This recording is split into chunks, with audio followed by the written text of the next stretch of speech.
this is Brendan Wilmington of the Left Turn Network, and welcome back to another Lumen Stock Car Invitational race, season number 4, race number 15, and we are kicking off the second half of the season at the Kentucky Speedway in Sparta, Kentucky, halfway between Louisville and Cincinnati.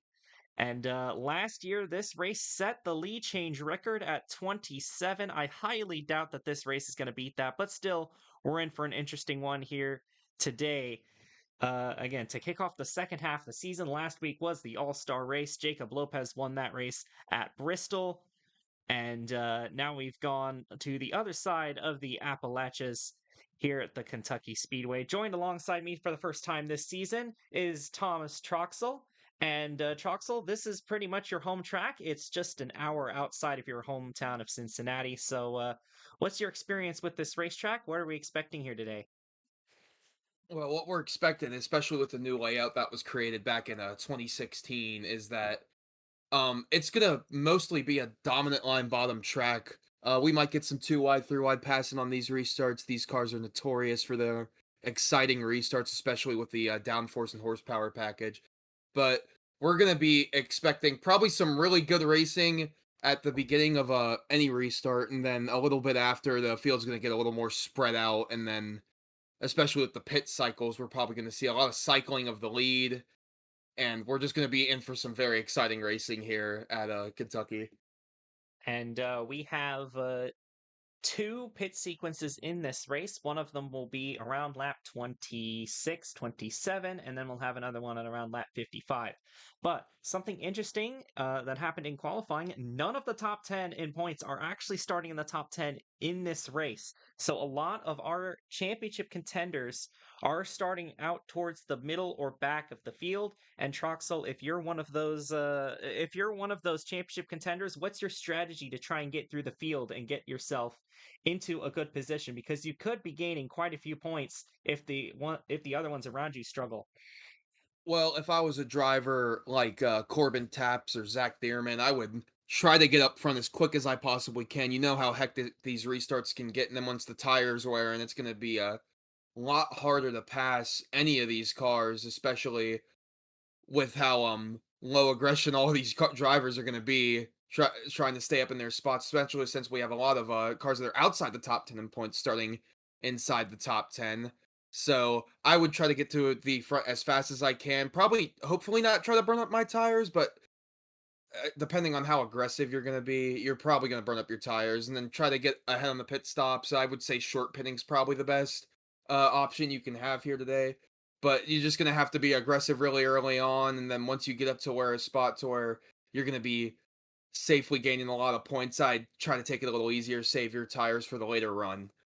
Yeah, absolutely. Let's go through your starting lineup here, and we've got quite a few surprises up here. Lulu Connie, part-time driver this season. This is her 8th start of the season, and she has put the 42 on the pole here today. So a very surprising pole sitter for sure, but not the only surprise up here. Alongside her is the number 29 of JB Chanot. So it is a Toyota front row lockout for, I believe, the first time this season.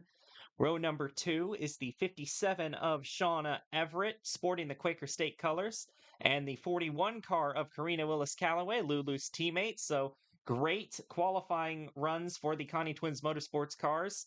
They've been surprisingly good this season, especially this 41 car, and they're looking to continue to impress here today. Row number 3, the 52 of Ashley Blake, the other a full-time Blake Everett Motorsports car. So that's another team that's been kind of struggling this season in some aspects, but has been turning around as of late. That has 2 cars inside the top 10. 45 car, James Harvin, alongside the 52 of Ashley Blake. Then we've got the 6 car of Holly Martin, alongside the 27 of Adrienne Fearson. The 77 of JT Boyd, both the NH Motorsports cars are starting inside the top 10. And he is alongside the number 92 Pacific Racing Machine of Kate Summers. And then we've got the 66 of Tyler Landry and the 8 of Darren Walker, the 2 highest up starters of anyone in the top 10 in points. Alongside them is the 9 of Lori Jackson and the 85 of Charlie McCarran.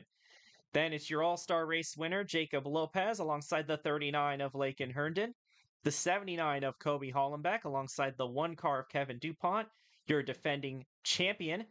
Then it's the 16 of Corbin Taps, who has won here in the Amateur Series before, and the 99 of Akira Tajima, who won this race last year. And he also won at Kansas earlier this season, so he's got a knack for these mile and a halves.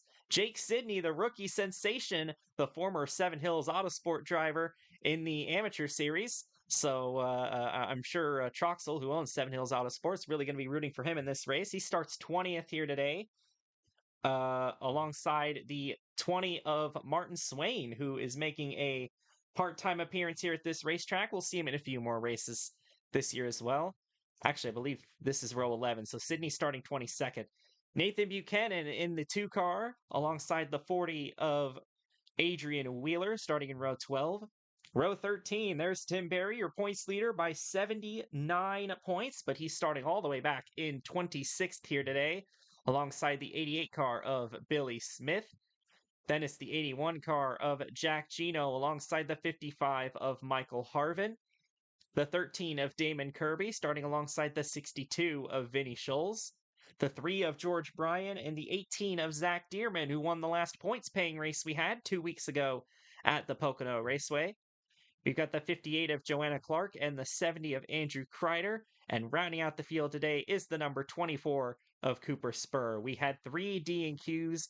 Those were the 65 of Tamarin Bellinger, the 36 of Adrian Wheeler, Alan Marshall driving the 36, and the 5 driven by Alnita Kim. The latter 2 were both attempting their first Cup Series races, and neither of them ended up making it. It's going to be a 67-lap race here today. Like I mentioned before, we're going to have 2 pit stops. We may or may not have cautions. We had 2 of them last year, but the weather's a little bit different than it was last year, so who knows what we're going to see here today. A lot of unknowns heading into this race, but one thing we do know is that this could end up being absolute chaos. Drivers, start your engines! And the field will roll off of the backstretch here at the Kentucky Speedway. Thomas Troxel, who do you think is going to win the race today? Well, I'm gonna have to take my pick to that number 6, Holly Martin. I just really think that we're gonna see a surprise winner here today, especially with how this top 10 has been sorted out, and I think Holly Martin is gonna be that perfect choice for just any surprise driver. I could honestly pick anybody inside this top 10 to go ahead and win this race, but I'm just gonna choose one of them, and I'm gonna pick that 6, Holly Martin. Holly Martin's already won a race this year at Rockingham. She'd honestly be one of the less surprising winners out of this top 10. But starting in 7th here today, she's been on a bit of a slide. This could be a good race to turn it around. Lulu Connie and JB Chanot will lead the field to the green flag, and we are underway here at the Kentucky Speedway.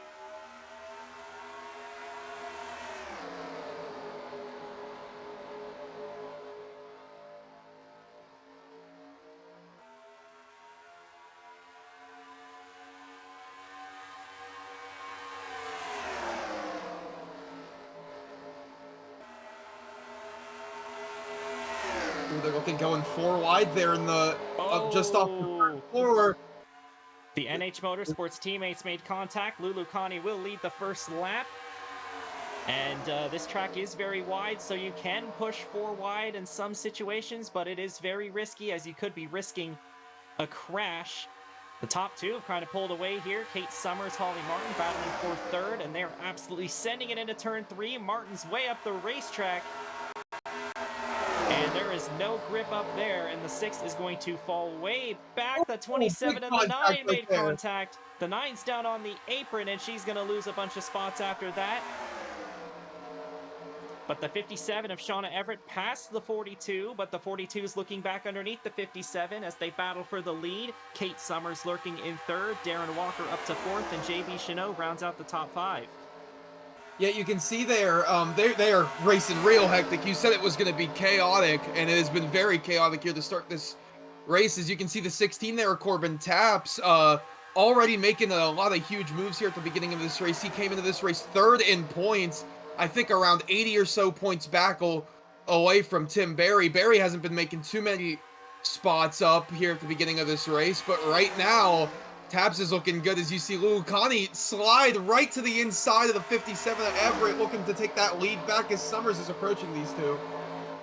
Yeah, none of these drivers have a win. None of these drivers even in the top 20 in points. Lulukani's not even running all the races, so this is a great start for all of these drivers as Kate Summers looking underneath the 57 of Shauna Everett for second. Walker is creeping behind in the number 8 car. And these top 4 trying to break away from this field as it is just pandemonium here. Karina Willis-Callaway trying to go up the middle here. She's going to get past the 27, but it's going to be hard for her to get past the 16 as Corbin Taps is looking very strong here early in the going. Further behind, Lakin Herndon was down on the apron for a second. Let's check in on where Tim Barry is. And he is all the way in the back battling Akia Tajima and Vinny Scholes here. So it's looking like another struggle of a race here for Tim Barry, at least off the start. He just made a huge for the race lead. I'm sorry, what was that? No, Barry just made a huge send 4 wide in the back. I'm pretty sure it worked because I don't see any caution lights around the track. But Summers has went to the lead. Everett's gonna get around the 42 Lulukani here for second place. A huge move for Summers, looking for their first win this season. Like you said, all 3 of these drivers are outside the top 20 in points. And I saw back there when we went back at the pack to look at Tim Barry that Zach Dearman was back there as well, not making a lot of headway. So 1 and 2 in the championship. Really gonna lose a lot of ground here on Corbin Taps, especially as Taps is right inside the top 10, running 9th right now. Barry's starting to make his way through the field here a little bit, but a really bad start for those 2 drivers as Kate Summers in the 92 just kind of taking away laps here right now, trying to get it all calmed down here at the front. Yeah, Kate Summers out in front. We have not seen much of Kate Summers out front this season. She is 27th in the points. I believe she only has 1 top 10 all season, which was also a top 5, a 4th place at Iowa. So it's been a struggle for her and Pacific Racing as a whole this season. And, you've got the other side of the coin there. Vinny Scholes running in last right now, but yeah, Kate Summers off to a good start here. Shauna Everett, Lulukani, James Harvin now trying to move up into 4th, and Corbin Taps is up to 6th. He's won here before. He knows how to get it done. He won in an amateur car here 2 years ago on his way to winning the championship. And now he's up to P6, Lopez up to P7. We're starting to see some of our usual contenders start to make their way through the pack. That was close right there. Pearson, McCarran, and Nathan Buchanan went 3 wide there, and Buchanan's going to get the better of them on the inside lane. But we're starting to string out a little bit here on lap number 10, but that does not mean that the battle for the lead is over as the 57 tries to draft up to the 92. 92 is going to lead the inside open. This could be a move here for Shauna Everett to try and take the lead. Yeah, in that Quaker State car, Quaker State usually sponsors this track. You can see their logo on the wall there as we went down the back straightaway. That would be a real nice win for that number 57 team to get a win here at the Quaker State sponsored track. They're battling for the lead here, as you can see Corbin Taps right there in the back, still looking to make some more headway in that Kentucky Fried Chicken sponsored car. That's going to make them proud. A lot of Kentucky-based sponsors here running around here in the top 10, as you see Summers actually holding off the 57 of Everett pretty well for second. Lulukani starting to fall back, falling into the hands of the number 45 there. And you can see the 16 of Taps. Yeah, Harvin in the 45, and you can see Taps making a pass now, looking to try to get inside the top 5. And that's a couple of Appalachia Motorsports alumni, the 45 and the 16. Kate Summers is doing a great job working the outside lane. The 57 trying to get underneath, but she has not been able to make the pass here. 42, Lulukani, going to try and kick the 45 up to the outside, but Corbin Taps is going to try and push it 3 wide. Got very close to the quarter panel of the 42, but he has been driving his way up towards the front. He's up here in this top 6, trying to get up to the top 5 here. But he's going to lose the spot to the 45, not going to pass the 42. They're all going to make it work, and I'm surprised there's as much grip as there is on the outside in turn 2.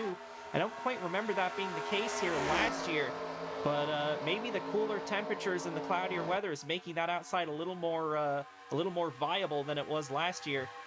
as it is single file back to the 77 of JT Boyd in the 7th position. Ashley Blake, Jacob Lopez trying to battle for 8th here. But these guys are all up on each other, just not a whole lot of passing going on at the front right now. But we've definitely had quite a few attempts for passes as Corbin Tax and James Harvin battle each other for 4th now. Yeah, and this is a huge day for Corbin Taps. His championship competitors are still all in the back, not really making too many moves, and Corbin now up to 4th place. He started 19th, which is really surprising. As you said earlier, not a lot of championship contenders started very high up in the field today, and we're definitely seeing those people that are outside the top 20 in points, all of those back markers to midfielders, really making a lot of headway. As here comes Everett looking for another attempt at a pass on the bottom of Kate Summers. Lulu Connie's back up there in 3rd. Harvin and the 16 of Taps both used to be teammates at Appalachian Motorsports. Now are battling one for 4th, as Summers is still going to hold on the outside here.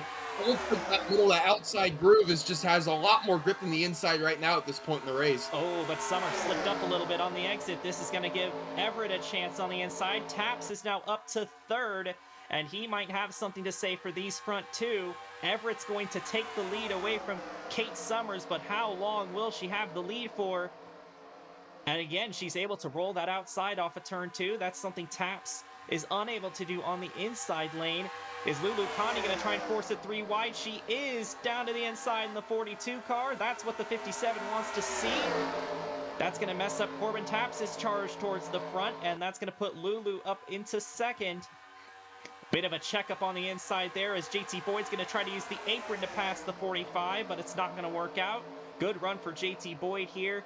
He kind of had a struggle at the start of the summer, but he's been doing a lot better as of late. Taps with a big move to the inside of Connie. Summers underneath the 8 of Darren Walker. Lots of action going on for 2nd here behind the 57 of Shauna Everett, who's trying to run away with the lead as we're going to close out lap number 19 here. And we are about 7 laps away from the first pit cycle. We have not seen a caution yet, but by the way they're racing, I still wouldn't count out a yellow flag. Yeah, you can see Lopez getting real tight on the corner panel at Ashley Blake, almost getting into him off the exit. But now that Taps is cleared for 2nd place, we're starting to run down that 57 of Shauna Everett. You can see that Harvin's also losing a lot of positions. Getting stuck on that really high line groove is not going to help any of these drivers try to gain any positions. You have to stay really tucked down there in the middle, just right below the right below that huge seam you see there in turn 1. But you can see Holly Martin lost a lot of spots at the beginning of the race. My pick to win the race is starting to make some headway once again, back inside the top 10. But these cars really starting to get single filed out yet again. But you can see Summers here on the bottom of the 42 of Connie for Lulu Connie for 3rd place. But these cars, once their tires start wearing, oh, here, never mind. I'm not even going to talk about that. Here comes the 16 of Corbin Taps to the inside of the 57. Remember, he started in 19th place, and he's already battling for the lead here on a very hard-to-pass track on lap 22 of 67, and he's going to take it from that number 57. Corbin Taps from around the back of the pack all the way to the lead here on lap 23. That is a great run for that 16 team and exactly what he needs for the points battle. JT Boyd has been making up quite a few positions in the last few laps. He's up to 5th now, trying to go underneath the 42 of Lulu Connie. James Harvin and Jacob Lopez, a pair of Motor Racing Ventures teammates. Lopez way up the racetrack, just slipped up the track, entered a little too high, and he's going to lose a couple of positions there. Shout out Nathan Buchanan, by the way, another Appalachian Motorsports alumni, in 11th right now. Actually, he's in 12th, but still, we mentioned him at Pocono when he was running in 11th in this 2 car. He's been pretty impressive, even though he didn't quite get the finish that he wanted in that car. He's been quite impressive in this 2 car when he's been in it, even you think back to the Clash when he was in it. He was running top 10, finished top 10 in that car, and now he's trying to look for a top 10 in this 2 car if he can get by the 29 of Chanot. Not going to happen here. But I tell you what, Buchanan, he's been very impressive down in the Amateur Series. He has 2 wins this season. I believe he's still leading the points, and he's been impressive in his Cup starts as well. So Nathan Buchanan definitely starting to make a name for himself here in LSCI as we are approaching the first pit cycle. Will anybody come in this lap? It looks like the leaders are all going to come in on lap 25. Be careful, you got to get all the way down to 55 miles an hour in the corner. That's not the easiest task. You sometimes see stack ups going into the pit lane, but it looks like they got through pretty clean that time. Yeah, a lot of hot entries there, and I was gonna mention right before all those cars started pitting that Tim Berry started to make his way back up through the field. I guess with that experience that he has at that tire layer, he started to save his tires a lot more. So here comes Holly Martin. Harvin's gonna stay out for another lap. I don't know if that's a real good call, but the less busy pit road is the better, as here comes all these other cars down pit road. You see the 19 there, Jake Sidney, 4th in points, not really having too good of a day, but Harvin staying out, as you see Corbin Taps is going to win the race off pit road with that number 57 of Shauna Everett right in 2nd place, and Chanel in 3rd off of the pit road. And Lopez, even after, that is JT Boyd, my apologies, but the 50 of Lopez, after losing all those spots, getting stuck on that high line there a little bit earlier, starting to come out of his shell here in 4th place. Kate Summers and Lulu Connie, not the greatest of pit stops for them. Here comes the second group out of the pit lane. It looks like some of them have already left the pits. Maybe? No, actually. It doesn't look like it, as it looks like yeah, here they come. Nathan Buchanan. Where's James Harvin at? Oh, yeah, he just came in. He was at the back tail end of the pack that was leaving.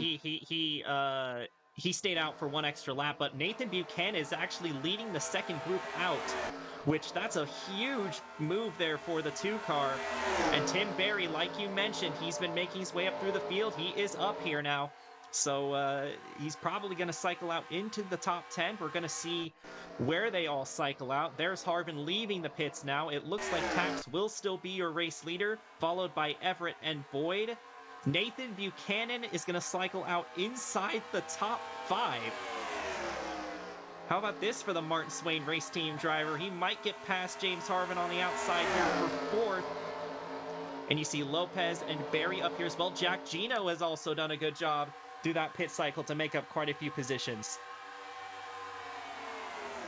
Yeah, that cycle really shuffled up a lot of this. I don't know if the 3-lap better tires on James Harvin's really going to matter, but they're definitely not the temp right now, as the 11 of Tim Berry, who's charging all the way from the back along with that 16 of Corbin Taps earlier. They're 2 direct championship rivals here.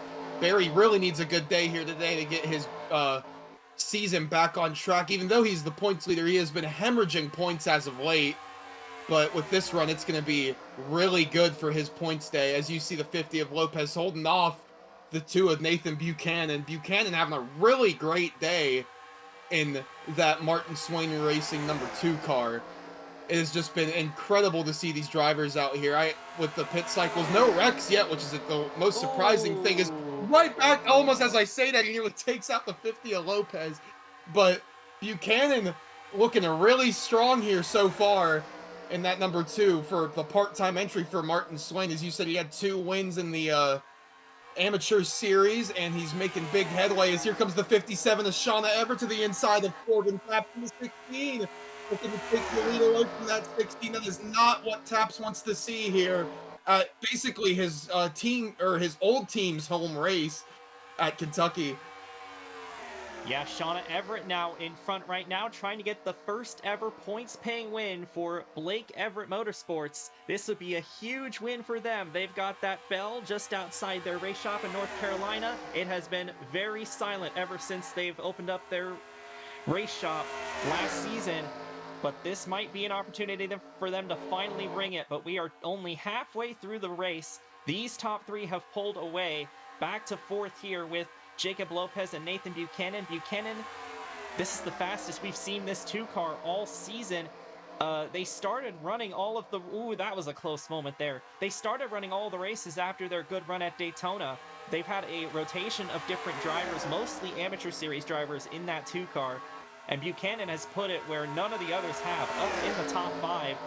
Here's a big battle right here. Jack Gino and Tim Berry. That was tight on corner exit. Tyler Landry not too far behind them either. All those drivers are pretty far up the points. Berry is doing a good job maintaining the points gap that he needs. Corbin Taps right now would be gaining on him, but not by a ton as he continues to run inside the top 10. Buchanan's getting very aggressive with this 50 car of Jacob Lopez. That's very interesting right there. Buchanan is fighting for every position that he can get, and he's been doing an excellent job in this car. Back up front, though, Corbin Taps has gotten back by Shauna Everett, and the lead has changed hands once again, but Everett's not giving up. She's going to try and cross him over into turn number 3. JT Boyd right behind them, and Everett's going to retake the lead just after Corbin Taps took it. Oh, that was a great move there by Shauna Everett. Now Boyd's going to take that second spot away. But as you were mentioning the points, I recognized the name. I didn't recognize the name that you said on there. I haven't seen Zach Dearman at all. The driver that is second in points. He has not been anywhere close to the front. You can see him 5th to last, running in 31st place. That is a horrible race day for that 18 team. Teammates of Jake Sidney in the 19, who is running, I think, inside the top 20 now. He's having a little better of a day. Those two might swap positions in the points, but no, seeing all this aggression tick up is getting me a little anxious to see if we're finally going to get our first wreck of the night. Hopefully not. He's starting to pull out a little bit of a gap on Lulu Connie, and that huge gap, or that huge pack right there, I should say. Buchanan slips back a little bit.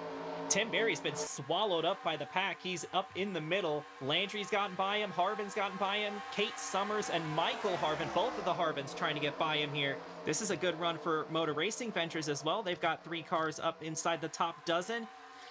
This pack is getting pretty crazy here. But up in front, Shauna Everett, JT Boyd, and Corbin Taps are well clear of the pack. 3.7 seconds back from the leader is Jack Gino. So I think unless we get a yellow, these 3 are going to be the ones battling for the win. And this is a very interesting group of drivers here, because we got the 57, who hasn't won since season 2 at Denver, almost 2 full seasons ago. This team has never won a race before in a points-paying event. The 77 of JT Boyd, who has not won since the season 3 opener at Auto Club.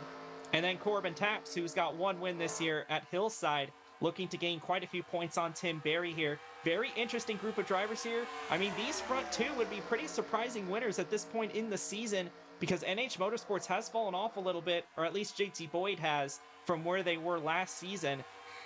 Boyd is 15th in the points, so a win here would be very big. And of course, I don't have to mention how big of a win this would be for Shauna Everett. I think I've already done a very good job of pointing out how big that would be for both her and the race team. But these 3 are well out in front. Gino in 4th, and a battle for 5th going on between Buchanan and Lulu Connie. Again, great runs for both of these drivers, neither of them full-time. Battling for top 5, you got to feel good for both of them.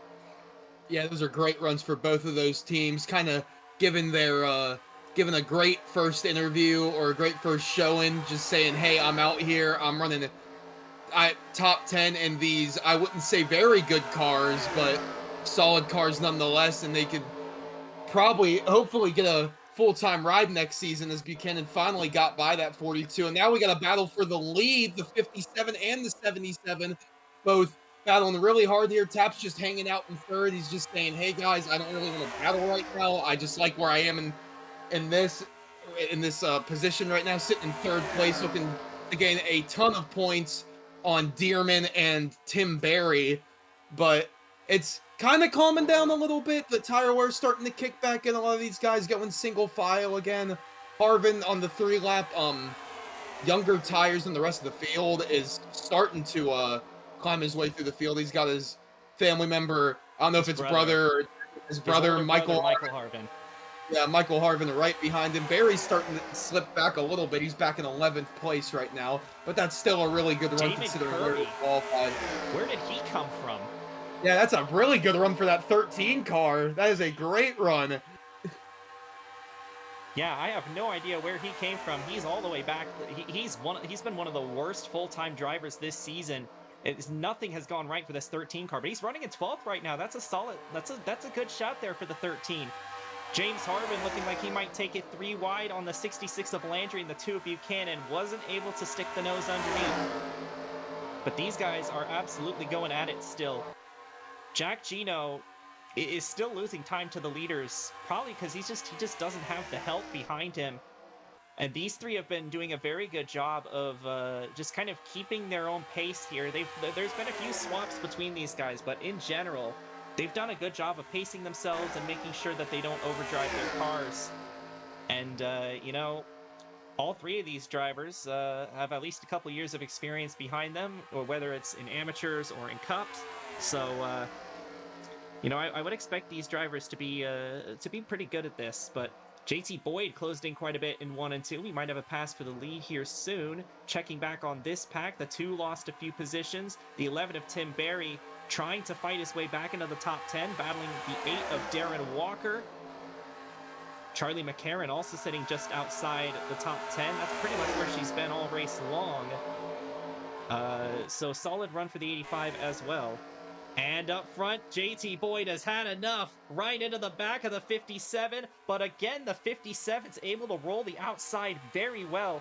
She's done it better than anyone else this race. And she's been able to hold the lead for so many laps due to that ability that she has. It's been a very impressive drive here for Shauna Everett. Yeah, really trying to get that 57 team, that whole team, their first ever points paying win. But JT Boyd is also trying really hard. Like you said, those two drivers have not won in a very, very long time. It would be huge victories, both for morale and in the points for both of those guys to get a huge win here today at Kentucky. And Shauna Everett's teammate, Ashley Blake, is running in P last right now. So we pointed that out when the Pacific cars were bookending the field, and now it's happened again with the Blake Everett cars. So definitely a tale of 2 cars right there for that team. But it doesn't matter that much because one of them's up front. Boyd is trying to reel in the 57 again. And we'll see if Boyd's able to pass Shauna Everett here late in the going. We are not too far away from that second set of pit stops. They came in around lap 25 or 26, so I'd expect the second cycle to start in a couple of laps. So that's going to be something to keep an eye on. Looking further back, Zach Dearman still struggling. He's still in 31st. No one in front of him, no one behind him. He is just all alone out there. Akia Tajima is struggling here today. Kevin DuPont is struggling. And Lakin Herndon as well. I believe he's top 10 in points. But most of those drivers that started out back, that were high up in points, have they've done a solid job of, and here we go. Here comes our 3 leaders. Landry's going to be the first one to try the overcut. I believe Barry is in this lap. No, that was Lulu Connie in the 42 that I saw. Barry is staying out. So here we go. This is the money stop for these guys. These pit crews have got to execute if they want to have a shot at this win. Yeah, we're going to have to see how quickly that 57 team can get their star driver off of the pit road and on back onto the track to see if they get in front of anybody out there. You see Karina Willis-Callaway and Lulu Connie, the teammates, right there, both 2 pitting. tires. There's Ashley Blake. That's a 2-tire stop. Taps, I believe, also took 2 tires. I believe the 77 of Boyd took 4 tires. We're going to have to see how that plays out. I mean, there's only they're going to be 15 laps to go when they come back around. It's just going to see... We're going to need to see how long it for the tires to wear. I think they all took 2 tires, judging by the pit times, about 11 or 12 seconds, and they packed that thing full of fuel as well. But Shauna Everett with a great pit stop, able to get out in front of that group. We'll have to see how everybody else comes out. Damon Kirby is going to lead this group off of the pit lane. How about that for the 13 car? That is such a huge run for the 13 car. And 2 great pit stops to put them in place, too. Look at Gino right there on the rear end of the 77 of JT Boyd. Yeah, might be able to get 3rd place here. Boyd did not have a good pit stop whatsoever. That's probably going to take him out of the running. It might be just between these 2 cars right here. Lakin Herndon is going to be the last one to come in. Oh, slow stop for the 27. She was having a good run until that happened, but yeah, Herndon's the last one to come in. So we'll see what the 39 team does. Maybe they take a bit of a gamble here to try and get some track position, but right now, the 57 and the 16 are going to cycle out into 1st and 2nd. Jack Gino has cycled out to 3rd. Boyd is in 4th, and then Landry and Buchanan are going to be battling each other for 5th.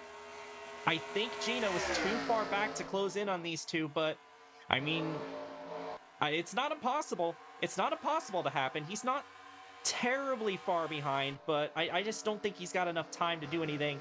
Herndon is now off the pit lane. He's going to be around the middle of the pack. So I do believe it's going to be between Shauna Everett and Corbin Taps for the win, unless something crazy happens, which is definitely not out of the question. We've seen some crazy things happen this year. Yeah, and especially with Caution is oh, the out, caution's out. The caution is out. I'm not sure why the caution is out, but just when we were saying things were going to get crazy, I don't see anyone around. Yeah, I don't even see tire marks on the track. Phantom debris caution strikes again, maybe. Unless somebody came to a stop on track, like an engine failure or something like that. No, everyone's still running. Ooh, that is gonna play right into the hands of some of these cars that stopped late. Are they all going to come back in? No, I don't believe any of them will come back in. There's not many laps on anybody's tires. Maybe some cars in the back might come in and try to play the strategy game, but doesn't really look like it. Everyone's gonna stay out here. Well, Troxel, we said something crazy might happen, and I do believe that something crazy has happened. Yeah, something crazy has definitely happened. I don't know why that caution had came out, but well, I'm not going to complain. We're going to get more exciting racing. We're going to have a really exciting finish here, especially, like I said, those restarts, very, very aggressive. We're going to see a lot of aggression out of these guys, especially this late in the race. We'll go green with under 10 laps to go. A lot of drivers bloodthirsty for their first win. We're going to have to see what all of these drivers are going to do for that. Yeah, I think just about the only two drivers on the racetrack that didn't want to see that yellow, or the top two on the track right now. Yeah, they were about 4 seconds ahead of Jack Gino. It was going to be a duel between those two, and now that's brought everybody back into it, and we are going to have a late race restart at Kentucky. We've still got quite a few laps left here, and quite a few interesting drivers up here towards the front that could take this win. We're going to show you what happened, if at all possible, in this replay, and then we're going to get you back to the restart here at the Kentucky Speedway. Well, our first caution of the race was for nothing, it appears. Possibly some debris on the racetrack, but as you can see, the caution comes out there. And we did not find any incident that triggered that, and I kind of figured that might have been what happened because I didn't see anyone with any significant damage. So, yeah, we had a debris caution here towards the end of the race, and this could change everything because these two, the 57 and the 16, had a big lead. It looked like it was going to be between them, but now that's going to bring everybody else. The 81 and the 77 are going to get brought back into this battle, as well as all the drivers behind them. But yeah, the first caution of the race here at Kentucky comes out for nothing that we could find. Welcome back here at the Kentucky Speedway. We're wrapping up a quick caution here. Late in the race here at Kentucky, you just saw what brought out the yellow. Everybody's still on the track. There are a couple of cars with minor damage. The 52 and the 24 both have minor damage to the rear end, but overall, everybody else is running pretty good. Shauna Everett is 10 laps away from victory here at Kentucky, but she has to hold off a pack of hungry drivers, including Corbin Taps, Jack Gino, JT Boyd, and Tyler Landry. Some of the best this series has to offer. Nathan Buchanan, Lulu Connie, Tim Berry, Damon Kirby, and Michael Harvin round out the top 10.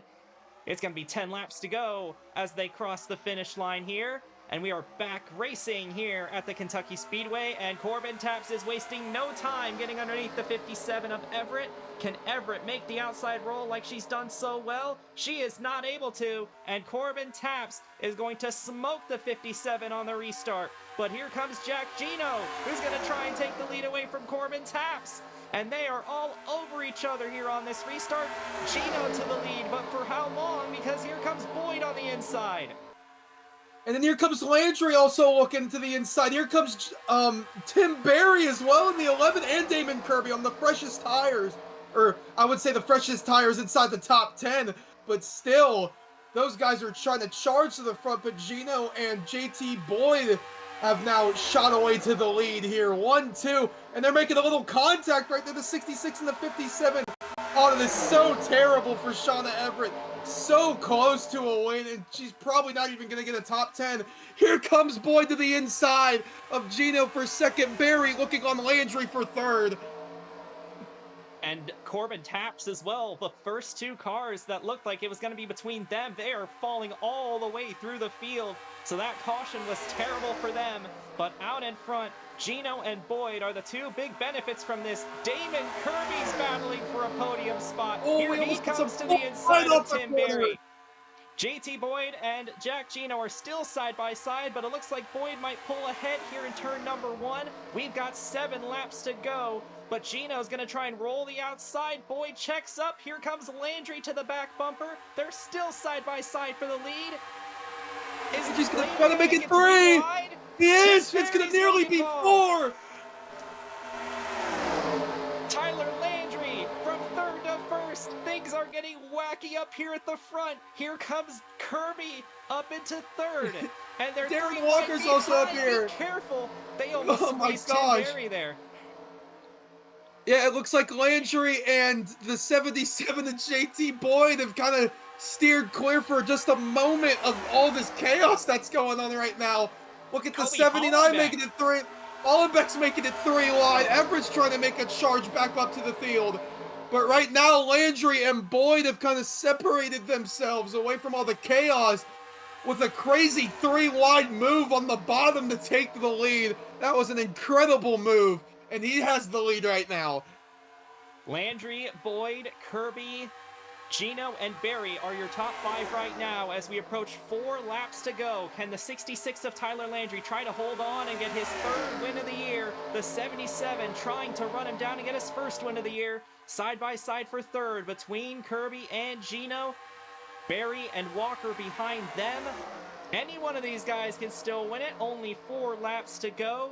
But Landry's looking pretty poised out in front right now. We'll see if JT Boyd is able to make a move on him within these next 3.5 laps. Darren Walker making a big move to the inside. He's going to try and fight for a top 5.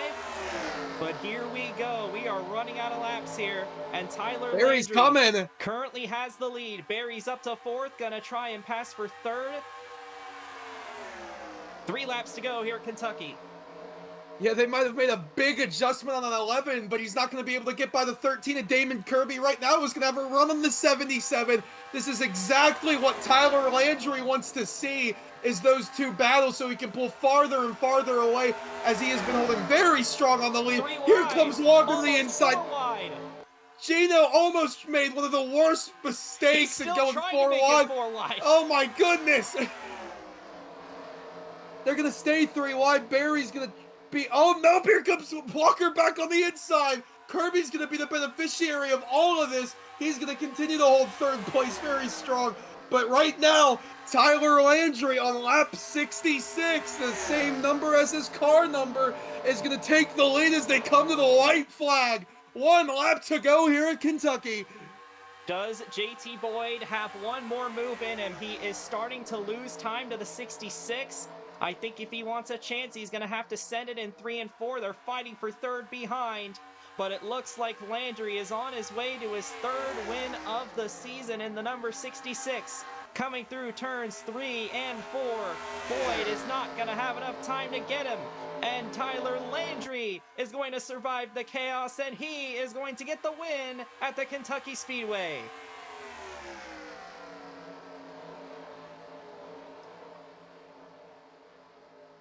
I'm shaking. That was incredible. Yeah, I need to take a breath there. That was absolutely incredible. What an amazing finish there. Landry, that 3 wide move there with like about 5 laps to go, basically sealed the fate of this entire finish. Another hectic restart too. That restart was incredible.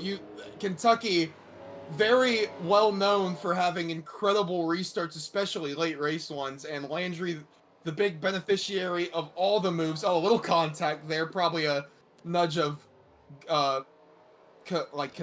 commemoration or commandmentship or whatever the word's called, but either way, I can't think of the words right now. That was just an incredible finish there.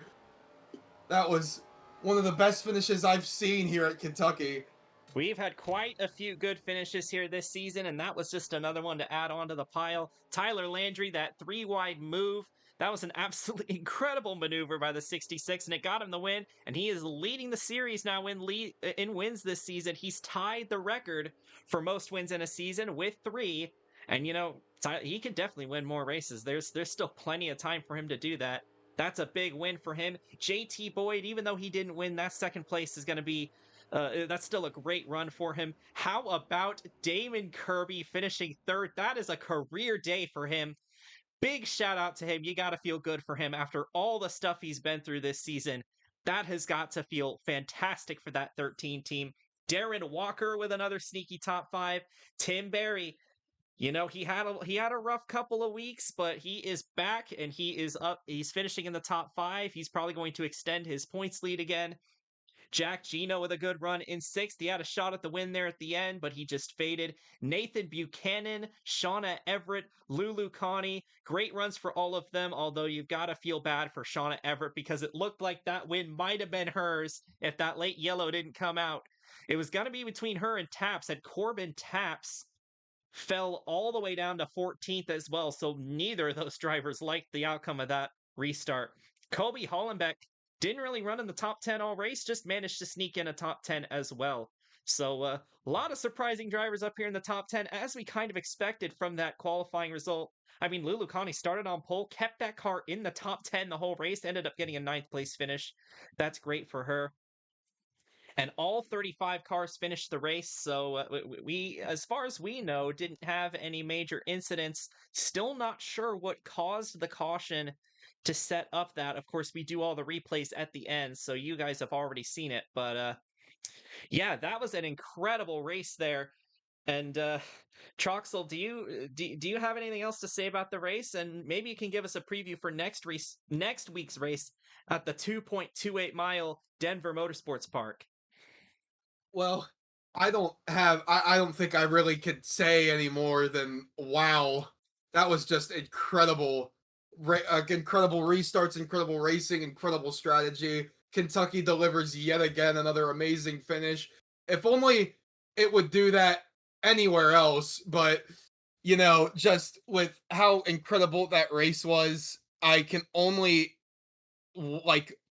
sit here and just shake in excitement, really. I don't really know. It was a great finish. I'm excited to see what is going to happen next week at Denver. A huge track, really not much for as long as it says it said it is 2.28 miles. Not really much of a super speedway, but we'll have to see how good the racing goes there. Maybe Tyler Landry looks to get his 4th win of the season, or the 57 of Shauna Everett looks to finally make up for that huge loss there at the end. That's just a real shame for that number 57 car and for the number 16.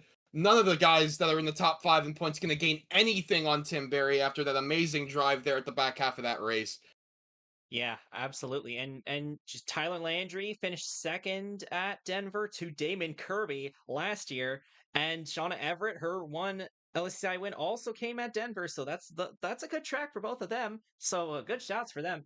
And Choxel, I'm glad to have you up in the booth. You've been up here twice already, and both of them have been absolute heaters of races. So maybe that's a sign. If you hear Choxel's commentary in the start, then that means we're in for a banger. But we've had lots of bangers this season. This season's been very fun so far, and I'm excited to see what we've got next. Thank you once again to Thomas Troxel for co-commenting the race, and one more congratulations to Tyler Landry and McPicky Motorsports. I believe that is McPicky's, oh goodness, how many wins do they have now? I think that's their 6th win of the season. Half of them have come from Tyler Landry. So, McPicky Motorsports always been one of the best teams in LSCI, and that's one more win for them here, which I believe that officially means they have won the most races in a season as a team in LSCI history. I believe the previous record was 5 from Columbia Motorsports in Season 2, so McPicky Motorsports setting more records here today, so congratulations to them, congratulations to Landry, and on behalf of Thomas Troxel, this is Brendan Wilmington from the Left Turn Network, signing out. Here are your point standings after race 15 of 28, which will be on your screen right now.